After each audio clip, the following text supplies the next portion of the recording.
दोस्ती का अनमोल तोहफा। एक खूबसूरत गांव में अली नाम का एक शरारती मगर नेकदिल बच्चा रहता था। अली का सबसे अच्छा दोस्त एक छोटा सा कौवा था जिसका नाम उसने ओकालू रखा था। ये दोस्ती निहायत अनमोल थी। अली रोज अपने खाने में से कालू के लिए कुछ बचा लेता और गांव के किनारे एक बड़े दरख्त के नीचे इससे मिलने जाता। एक दिन काली घटाएं छा गईं, मूसलाधार बारिश होने लगी और गांव के करीब बहने वाला दरिया खतरनाक हद तक भर गया।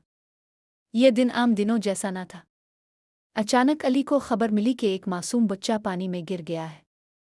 बहादुर अली फौरन वहां पहुंचा, लेकिन तेज लहरों ने इसे आगे बढ़ने से रोक दिया। इसी लम्हे कालू ने अपनी समझदारी दिखाई। वो जोर जोर से शोर मचाने लगा। इसकी आवाज़ सुनकर गांव वाले पहुंचे और बच्चे को बचा लिया। गांव वालों ने कालू की जहानत पर हैरत का इजहार किया और अली ने दिल से अपने दोस्त का शुक्रिया अदा किया। इस कहानी से हमें ये सीखने को मिलता है कि सच्ची दोस्ती चाहे इंसान से हो या जानवर से हमेशा अनमोल होती है और मुश्किल वक्त में कभी आपका साथ नहीं छोड़ती। दोस्त बनाएं, दिल से मोहब्बत करें, क्योंकि दोस्त हमारी जिंदगी के असल खजाने हैं।